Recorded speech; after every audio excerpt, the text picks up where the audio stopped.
Assalamualaikum warahmatullahi wabarakatuh. Jumpa kembali dengan Banyuwangi Official. Oke, selamat sore semua teman-teman ya. Jadi sore hari ini kita mau nonton lagi dan tentunya ketawa lagi bersama Opung Martella membahas tentang PDIP.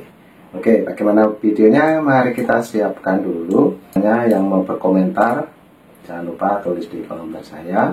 Oke, lanjut untuk videonya Opung. Kita play dulu. Let's go. Jadi kau perhatikan PDIP ya, makin kesini semenjak Hasto ditetapkan jadi tersangka dan ditahan KPK ya, itu arahnya makin gak karu-karuan. Ngomong suka ngelantur, suka kali bikin statement ngawur. Masih ingat nggak kalian adik Nabi itu belum mengatakan apa?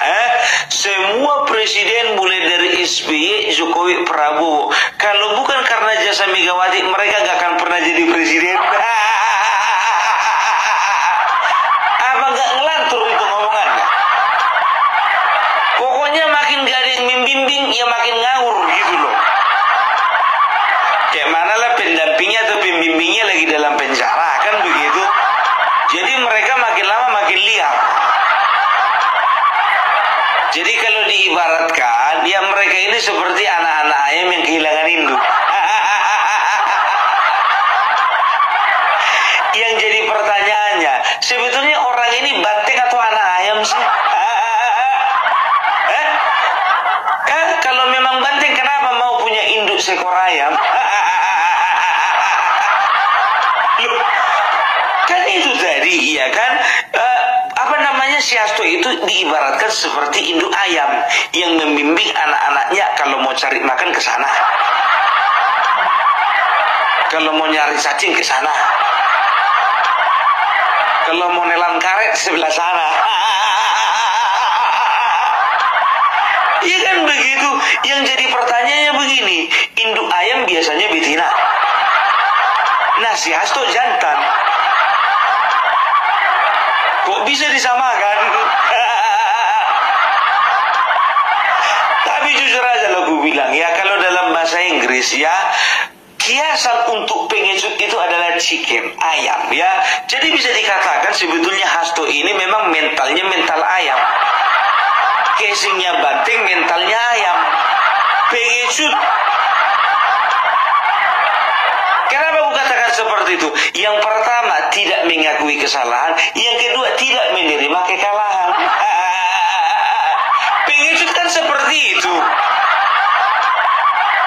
Ya, mereka itu takut menghadapi realita. Ya, kalau memang realitanya kalian berantakan, hancur, porak-poranda, ya, apa namanya, hadapi. Kan begitu, realitanya kalian itu sudah tidak lagi menjadi penguasa, hadapi, terima. Ya, mental-mental pengecut lah yang selalu ingin menang, ya, padahal situasinya di dalam kekalahan. Masih hidup di dalam bayang-bayang masa lalu. Nggak berani ya, nggak berani untuk menghadapi tantangan ke depan gitu. Itu kan pengecut namanya, mental ayam, chicken. Itu dia ya. Jadi kalau bisa dikatakan, ya coba perhatikan aja ya, kayak mana nggak ngelantur, ngawur dan apa segala macam, nggak karu-karu. Lihat di situ terus. Kemarin waktu rapat konsolidasi PDIP, dia katakan apa? Bahwasanya sebetulnya pada tanggal 14 Desember tahun 2024 ada seorang utusan mengatakan bahwasanya selain Hasto ada 9 orang lagi yang akan dikejar-kejar KPK. Dan permintaan dari orang yang berwenang tersebut supaya Hasto mundur dari jabatan sekjen. Dan permintaan berikutnya supaya Presiden Jokowi jangan dipecat. Itu kan ngelantur juga, ngawur kan begitu ya. Makanya ketika wartawan bertanya kepada Bapak Jokowi ya, mereka menanyakan kepada beliau, Pak, bagaimana tanggapan Bapak ketika Deddy Sitorus mengatakan bahwasanya Bapak itu ya ada mengutus seseorang untuk supaya Hasto mundur dari jabatan dan juga Bapak itu jangan dipecatkan begitu. Wah, datang Bapak Jokowi, apa dibilangnya? Saya ini sudah sabar loh ya. Difitnah saya sabar. Difitnah, dituding saya diam saja. Dikatakan apa-apa juga saya diam saja. Tapi ingat loh, saya batasnya itu, kesabaran itu ada batasnya.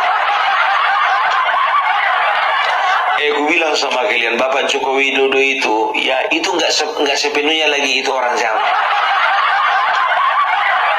Beliau itu separuh matang. Jadi semenjak putrinya menikah dengan Bobi Nasution kan marganya Nasution ya. Beliau itu kalau di Batak sudah disahkan menjadi marga Siregar. Anak Medan itu. Udah tahu prinsip anak Medan kan, pantang diganggu kalau tidak mengganggu. Itu dia, kalau nggak mengganggu dia jangan diganggu. Selama ini kalian hujat dia, kalian fitnah dia, kalian bilang yang macam-macam, dia diam aja. Karena apa? Beliau waktu itu masih seorang presiden dan beliau menganggap bahwasanya beliau perlu untuk menjaga stabilitas politik dan juga keamanan di dalam negeri. Nah, oke teman-teman, ini untuk Opung Warpilak juga membahas tentang Pak Jokowi ya. Yang dimana kemarin juga berstatement Pak Jokowi, orang sabar itu ada batasnya. Nah, itu yang jadi pemikiran Opung untuk saat ini teman-teman ya. Jadi mengulang untuk membahas tentang PDIP yang baru saja dijelaskan oleh Opung Warpilak. Dan patut kita simak teman-teman, agar supaya kita tidak gagal paham tentunya. Jadi untuk kali ini kita tonton lagi untuk videonya Opung, lanjut. Itu dia. Coba kalau misalnya beliau mengatakan katanya kan, kepada pendukung-pendukung saya sudah difitnah, saya sudah dituding yang berbuat tidak-tidak, saya sudah dihujat. Serbu, katanya. Kami serbu. Justru makanya gue bilang jangan main-main. Kemarin itu beliau itu jadi seorang presiden, ya udah kalem-kalem baik. Sekarang jangan coba-coba. Apalagi beliau itu sekarang lagi persiapan bikin partai baru. Siap-siap aja lah kalian. Jadi begini ya, aku bilang sama kalian, kalau kalian perhatikan ya, kalau kalian perhatikan peta zaman ya, coba ya, kalau waktu kemarin tahun 2009 Demokrat menang, 2009 sampai 2014 Demokrat menang 2 periode, kan begitu. Begitu juga 2014 2019 PDIP menang, 2019 2024 PDIP menang, kan begitu, 2 periode. Nah sekarang 2024 2029 itu Gerindra menang, ya kan begitu. Kurasa culture ini juga nggak akan berubah. 2029-2034 itu Gerindra menang. Maksudnya jadi presiden eksekutif ya. Ini sepertinya sudah terpola kayaknya ya. Di Indonesia itu sudah ditakdirkan bahwasanya seorang pemimpin ya, dan juga partainya itu hanya diizinkan hanya 10 tahun. Kan begitu ya. Makanya ya ada yang menyampaikan kemarin itu ya, kalau tidak salah Agung Gumelar ya, mengatakan kepada salah seorang anggota DPR RI dari PDIP ya, mengatakan begini, makanya kalau berkuasa itu jangan lama-lama. Ya udah paling lama 10 tahun, jangan minta lagi dong. Jadi makanya aku bilang sama kalian ya, untuk PDIP ya, no comment lah kalau untuk 2024, 2029, 2034. Karena apa? Karena yang 2 periode ini jatahnya Gerindra. Yang penting ya pola lama atau kesalahan lama itu jangan dilakukan oleh Partai Gerindra. Contohnya ya, Partai Demokrat kalah, jatuh oleh karena apa? Oleh karena kadernya bermain dan juga melakukan hal-hal yang berkaitan dengan penyelewengan, baik itu penyelewengan kebijakan dan juga penyelewengan keuangan negara, kan begitu. Begitu juga PDIP. Nah, periode pertama masih baik-baik aja, merdeka, kan begitu ya. Nah, setelah periode kedua nggak merdeka lagi. Apa? Satyan Eva Jayati. Bahwasanya kebenaran akan menang. Nggak tahunya yang di Jawa Tengah ditangkap, Semarang ditangkap. Ya, banyak kali orang ini ya, Menteri Sosial pun ditangkap. Satyam Eva Jayati. Yang ngomong itu ditangkap.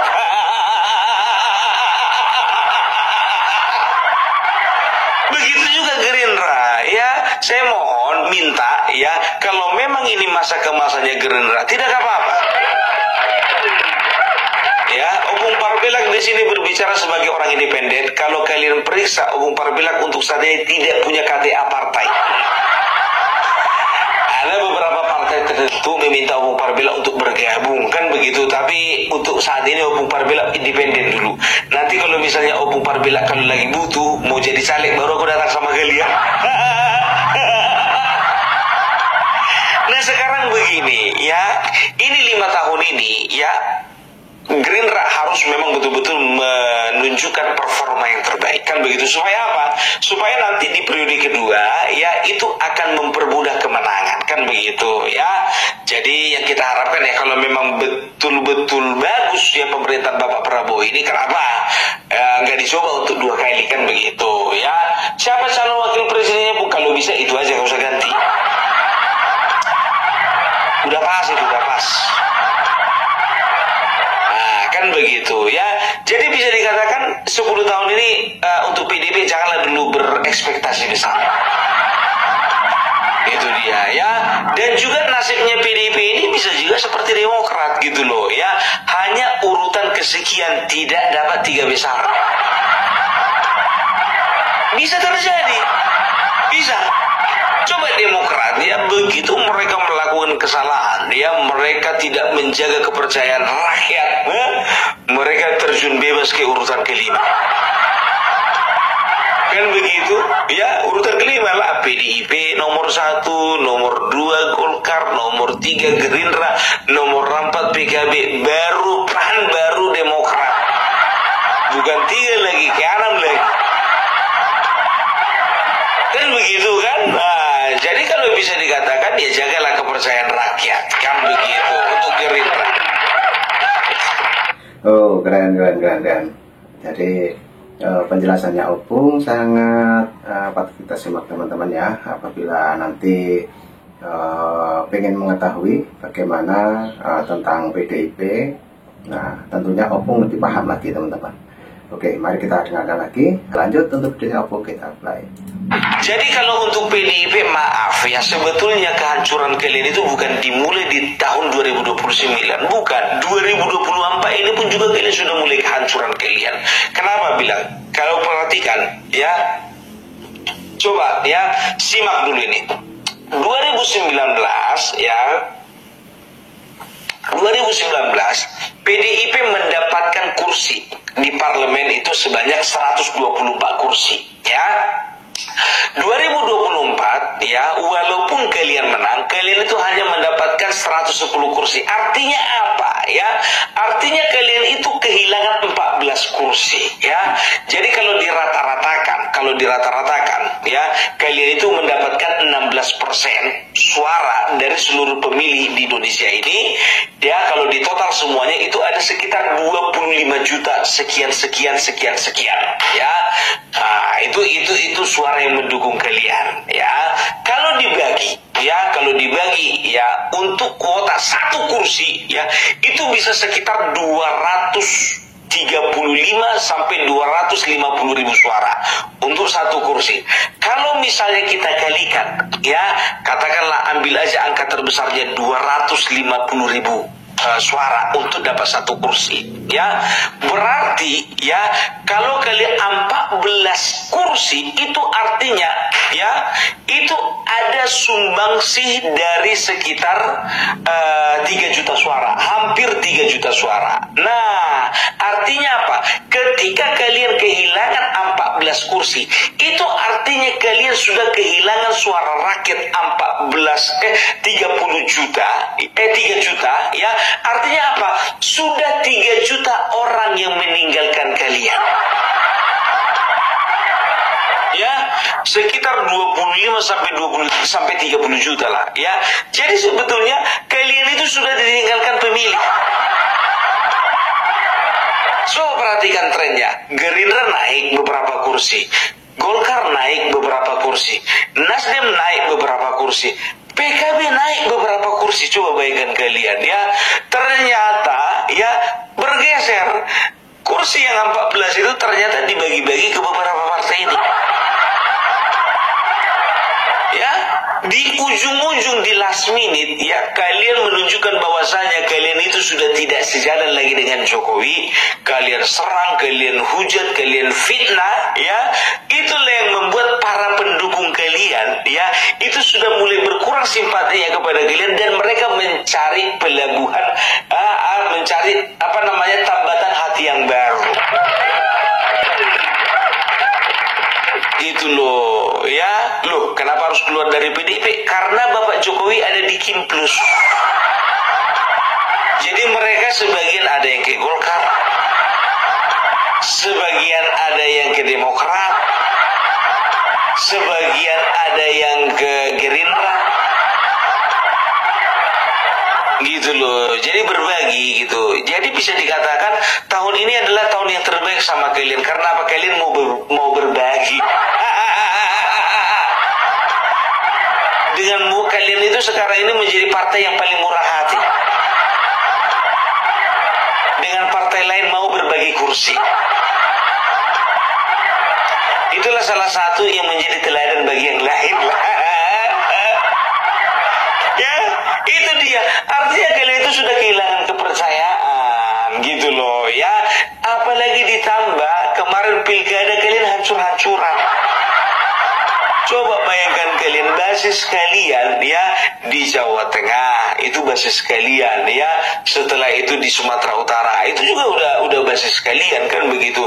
Semenjak Jokowi kalian punya basis di mana-mana, ya, termasuk di Sulawesi Utara, termasuk juga di Banten. Tapi ketika kalian sudah mulai menunjukkan sifat asli kalian itu kepada Jokowi, coba perhatikan kalian, ya, perhatikan kalian, terpukul kalian dibikin hasil daripada pilkada di Jawa Tengah, kan? Terpukul, ya. Sebetulnya kalian itu partai legend loh di Jawa Tengah. Nggak akan pernah ada yang menyangka Jawa Tengah itu akan berpisah selama-lamanya dengan Banteng.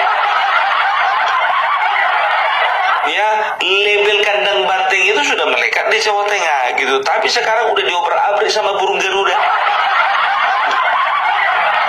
Begitu juga Sumatera Utara, ya. Sumatera Utara waktu zaman Bapak Joko Widodo, ya, itu pemilih PDIP itu meningkat pesat, kan begitu, ya. Dan diharapkan di tahun 2024 ini, ya, PDIP bisa nomor 1, kan begitu, di parlemen di Sumatera Utara. Dan pemilih-pemilih Sumatera Utara bisa dikatakan terbanyak, ya, untuk PDIP, kan begitu. Ternyata apa, ya, waktu Pilpres kemarin KO. Pilkada kemarin juga apa lagi? Begitu juga di Banten, ya, begitu juga di Sulawesi Utara. Nah, disitulah kalian bikin rame-rame, bikin konferensi pers,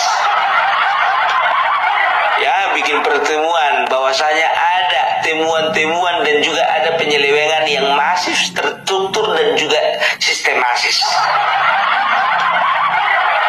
Kalian bikinlah namanya di situ, kan, di Jawa Tengah, Sumatera Utara, Sulawesi Utara, di Banten.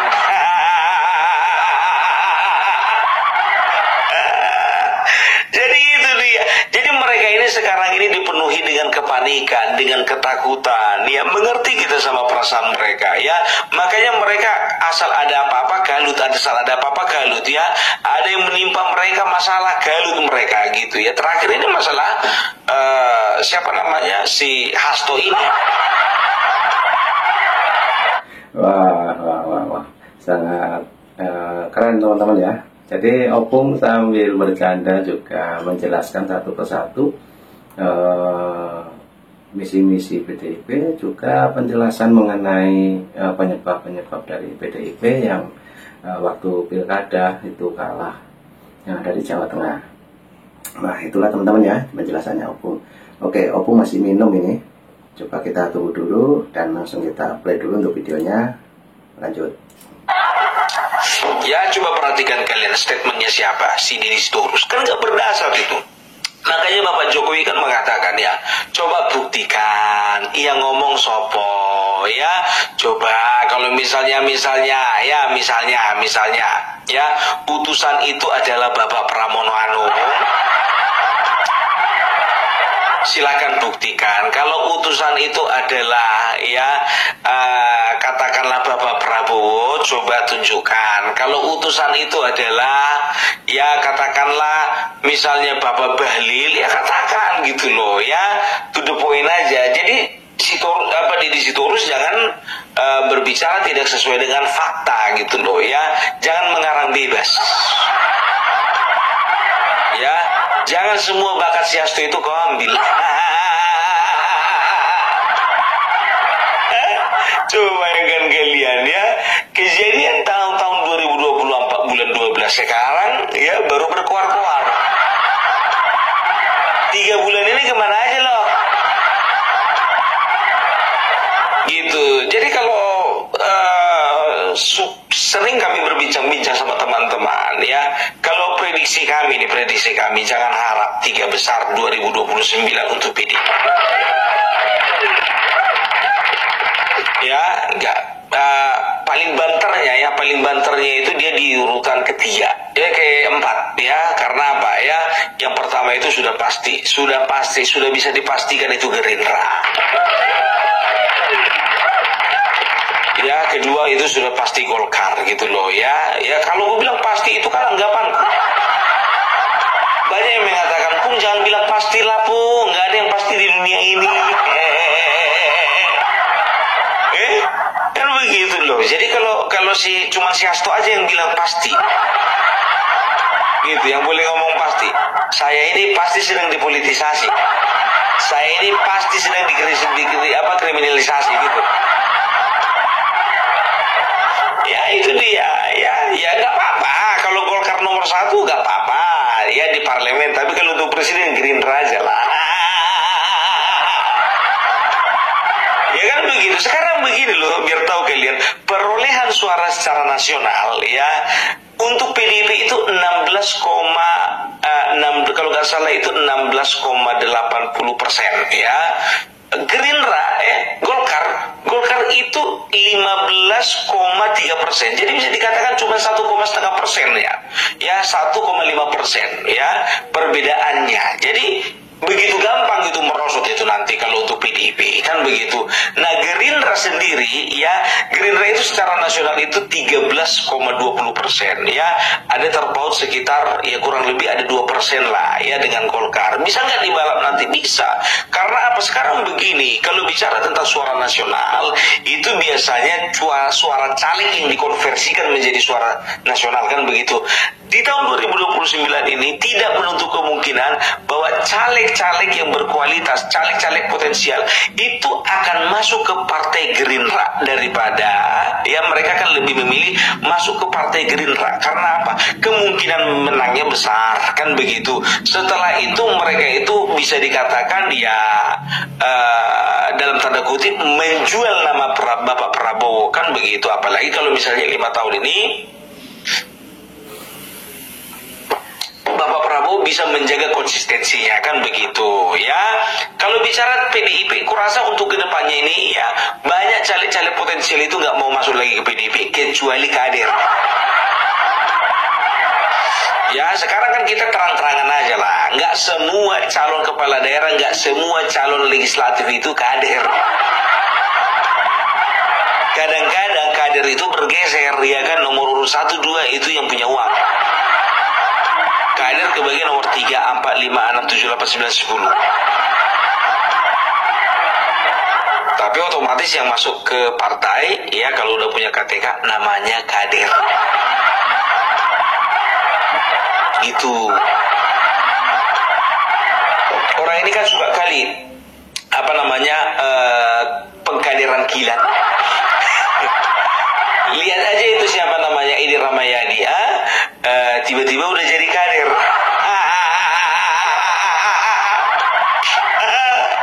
Andika Perkasa tiba-tiba udah jadi kader. Kader kilat. Kilatnya pun kilat khusus.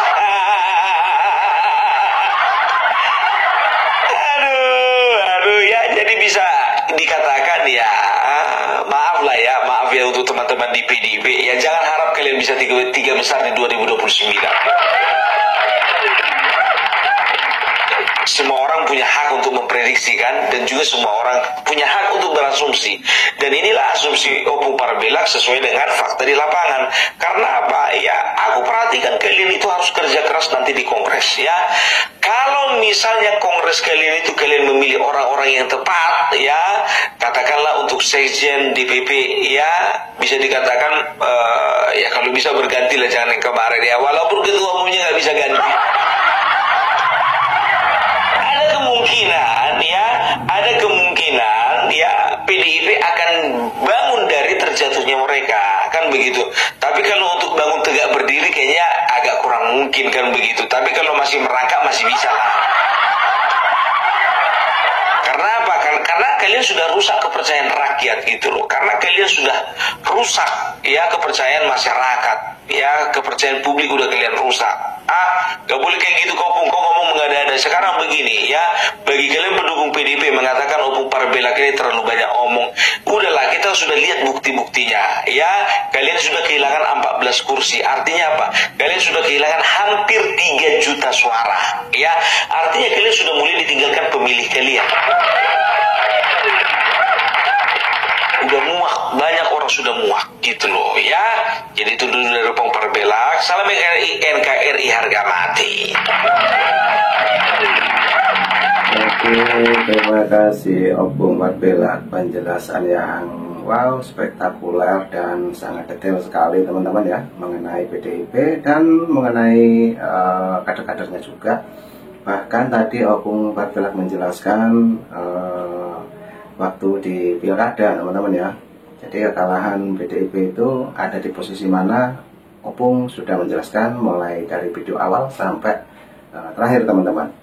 Nah dari itu ambil hikmahnya. Jadi yang mau berkomentar silakan tulis di komentar saya. Dan jangan lupa sehat selalu. Salam buat keluarga. Selamat menunaikan ibadah puasa. Terima kasih. Assalamualaikum warahmatullahi wabarakatuh. Thank you.